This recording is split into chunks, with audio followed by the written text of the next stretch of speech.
نحمده ونصلي على رسوله الكريم أما بعد فأعوذ بالله من الشيطان الرجيم بسم الله الرحمن الرحيم رب اشرح لي صدري ويسر لي أمري واحلل عقدة من لساني يفقه قولي الحمد لله البر الرحيم غافل الذنب وقابل التوب شديد العقاب ذي الطول لا إله إلا هو إليه المصير له الحمد كله وبيده الخير كله وإليه يرجع الأمر كله له الحمد كما ينبغي لجلال وجهه وعظيم سلطانه له الحمد حتى يرضى وله الحمد إذا رضي وله الحمد بعد الرضا وله الحمد على كل حال۔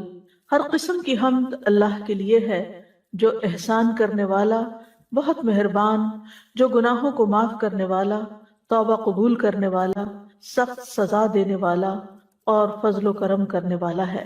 اس کے سوا کوئی معبود برحق نہیں ہے اور اسی کی طرف لوٹ کر جانا ہے۔ ہر قسم کی حمد اسی کے لیے ہے اور ہر قسم کی خیر اسی کے ہاتھ میں ہے اور تمام معاملات اسی کی طرف لوٹائے جاتے ہیں، اور ہر قسم کی حمد اسی کے لیے ہے جو اس کے چہرے کی عظمت کے لائق ہے اور اس کی بادشاہت کے لائق ہے۔ اسی کے لیے تمام قسم کی حمد ہے یہاں تک کہ وہ راضی ہو جائے، اور اسی کے لیے حمد ہے جب وہ راضی ہو جائے، اور اسی کے لیے حمد ہے جب وہ راضی ہو جائے اس کے بعد بھی، اور ہر حال میں اسی کی حمد ہے۔ اللہم صلی علی محمد وعلی آل محمد کما صلیت علی ابراہیم وعلی آل ابراہیم انک حمید مجید۔ اللہم بارک علی محمد وعلی آل محمد کما بارکت علی ابراہیم وعلی آل ابراہیم انک حمید مجید۔ آج انشاءاللہ ہم میت کی بخشش کی دعاؤں کے بارے میں پڑھیں گے۔ ارشاد باری تعالیٰ ہے، اور وہی ہے جو رات کو نیند میں تمہاری روح قبض کر لیتا ہے، اور وہ جانتا ہے جو تم دن کے وقت کمائی کرتے ہو، پھر وہ تمہیں اس دن میں اٹھاتا ہے، پھر وہ تمہیں اس دن میں اٹھاتا ہے تاکہ وقت مقرر پورا کیا جائے، پھر اسی کی طرف تمہارا لوٹنا ہے، پھر وہ تمہیں بتائے گا جو عمل تم کیا کرتے تھے، اور وہ اپنے بندوں پر غالب ہے، اور وہی تم پر نگہبان فرشتے بھیجتا ہے، یہاں تک کہ جب تم میں سے کسی ایک کو موت آتی ہے تو ہمارے بھیجے ہوئے اسے فوت کرتے ہیں، اور وہ کوئی کوتاہی نہیں کرتے، پھر وہ اللہ کی طرف لوٹائے جاتے ہیں جو ان کا حقیقی مولا ہے۔ خبردار، اسی کے لیے فیصلہ کرنے کا اختیار ہے، اور وہ سب سے زیادہ جلد حساب لینے والا ہے۔ ان آیات میں ہم دیکھتے ہیں کہ اللہ سبحانہ تعالیٰ نے پہلے ہر انسان کے سونے اور جاگنے کا ذکر فرمایا، اور پھر مرنے اور مر کر جی اٹھنے کا ذکر کیا۔ تو اس سے یہ بات پتہ چلتی ہے کہ انسان ہر روز ایک طرح سے موت کا ایکسپیرینس کرتا ہے۔ وہ جب سوتا ہے تو گویا وہ نیند کی حالت میں جانا اس کا ایسے ہی ہے جیسے نیند موت کی بہن ہے، جسے انسان پھر مر کر اس دنیا سے چلا جائے گا، کیونکہ نیند بھی انسان کے دن بھر کے کاموں کو، اس کے آس پاس کی چیزوں کو اور اس کے رشتہ داروں کو، ہر چیز کو منقطع کر دیتی ہے، اس سے الگ کر دیتی ہے، اور اسی طرح موت بھی ان سب چیزوں سے جدا کر دیتی ہے۔ تو اس سے پتہ یہ چلتا ہے کہ انسان کی زندگی اور موت پر مکمل اختیار صرف اللہ سبحانہ تعالیٰ کو ہے۔ وہی جلاتا ہے، وہی موت دیتا ہے، وہی ان کی زندگی اور موت کی تدبیر کرتا ہے۔ اسی کے حکم سے جسم رات کو سکون پاتے ہیں، اور اسی کے حکم سے پھر دوبارہ جی اٹھتے ہیں۔ وہی نیند سے بیداری کے بعد دوبارہ ان کو زندہ کرتا ہے تاکہ وہ دنیا میں اپنے دن پورے کریں، یہاں تک کہ انسان اپنی زندگی کی مدت پوری کر لیتا ہے، اور ایک رات ایسی آتی ہے کہ جس کے بعد پھر اگلا دن نہیں آتا اس کی، یا ایسا دن آتا ہے کہ جس کے بعد پھر رات نہیں آتی۔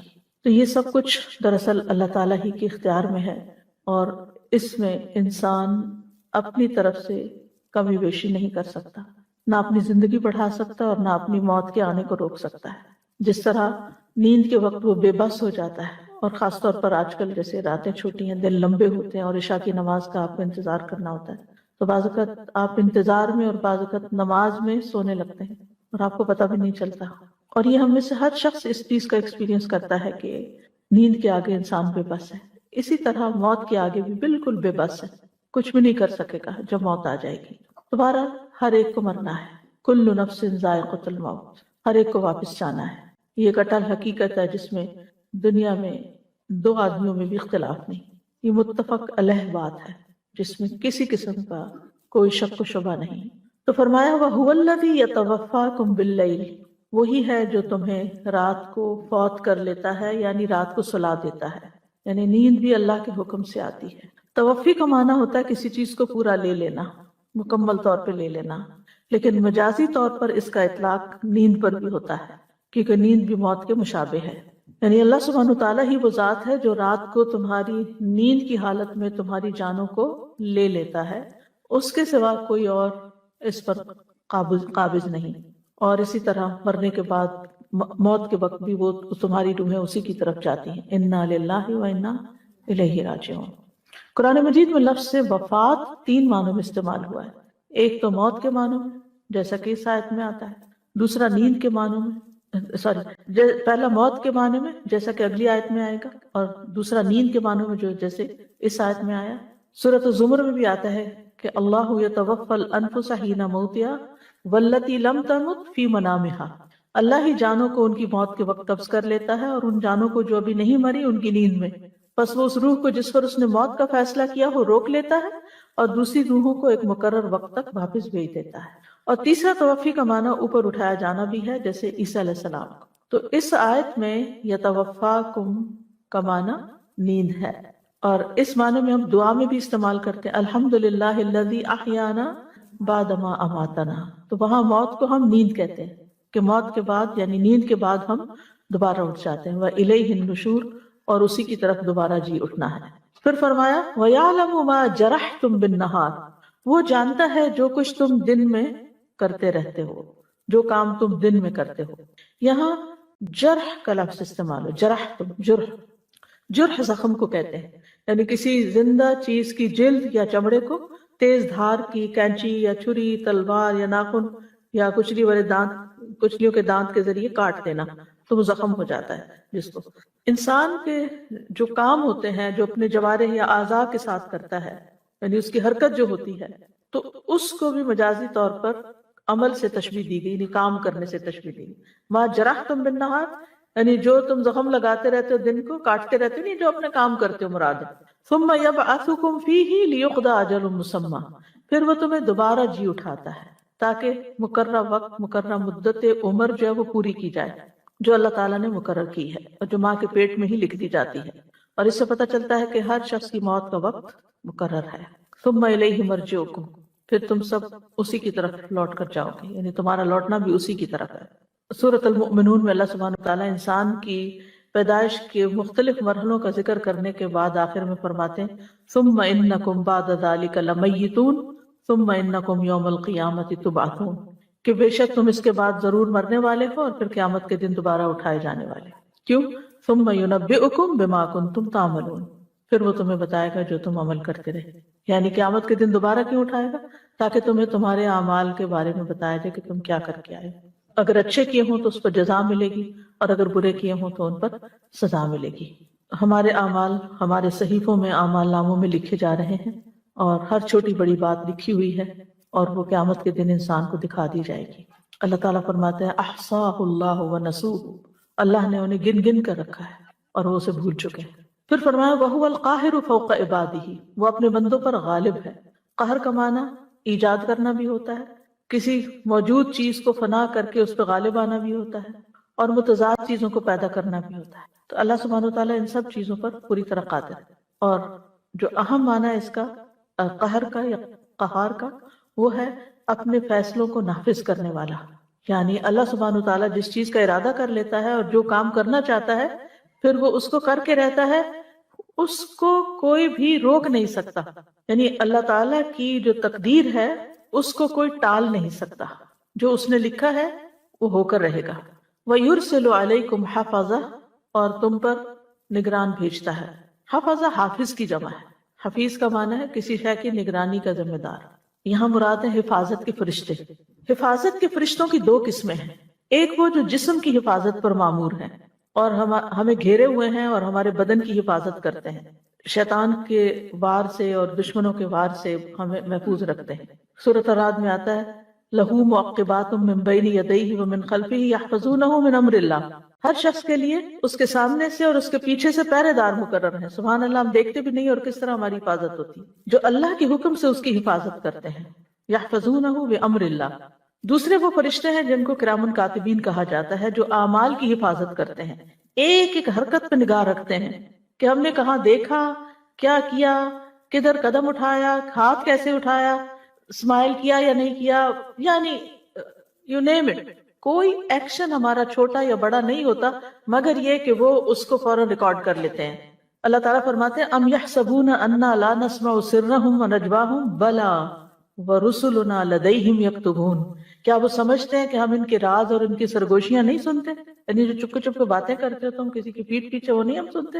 کیوں نہیں؟ ہمارے بھیجے ہوئے فرشتے ان کے پاس ہی لکھتے رہتے ہیں. تم کر رہے ہوتے ہو جو کرنا ہوتا ہے اور وہ ساتھ بیٹھ کے ہر چیز لکھے چلے جا رہے ہیں، یہ کر رہا ہے، یہ کر رہا ہے، یہ کر رہا ہے، یہ کر رہا ہے، ساری کہانی لکھ دیتے ہیں.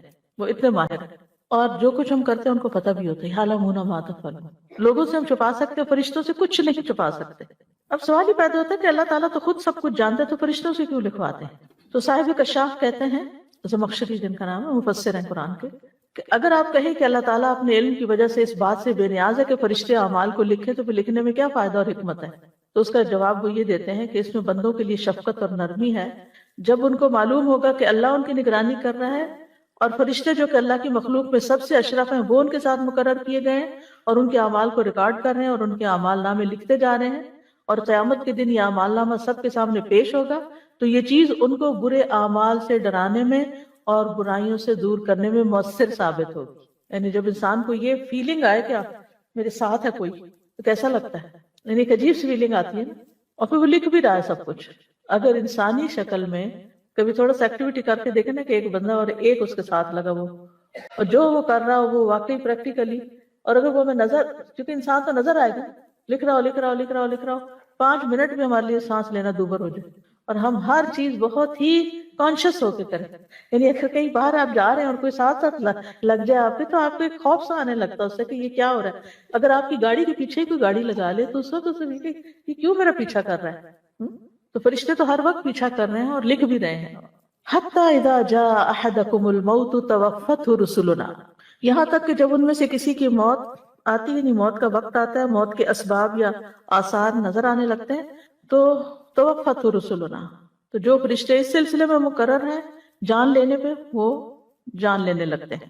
یعنی پہلے حفاظت والے فرشتے ہوتے ہیں، اب وہ اپنی حفاظت چھوڑ دیتے ہیں، اب اگر دوسرے فرشتے شفٹ لے لیتے ہیں اور وہ جان نکالنے کے عمل پر مامور ہو جاتے ہیں. یعنی جب موت کی ابتدائی علامات ہوتی ہیں. اور اس میں آپ دیکھیے کہ بڑی حیران کن باتیں بعض اوقات لوگ بتاتے ہیں کہ کسی بزرگ کی جیسے وفات ہونے لگتی ہے تو کہتے ہیں کہ دروازے کھول دیں، آپ لوگ ہٹ جائیں یہاں سے، وہ مہمان آئے ہیں ان کو بٹھائیں، وہ فلاں آیا ہے. تو سمجھ نہیں آتی لوگوں کو کہ یہ یہاں تو وہ کہتے ہیں امی جی ابا جی یہاں تو کوئی بھی نہیں ہے، وہ کہتے نہیں وہ نظر آ رہے ہیں، وہ آ گئے ہیں. کچھ تو لوگ مسکراتے ہیں اور کچھ ڈرتے بھی ہیں.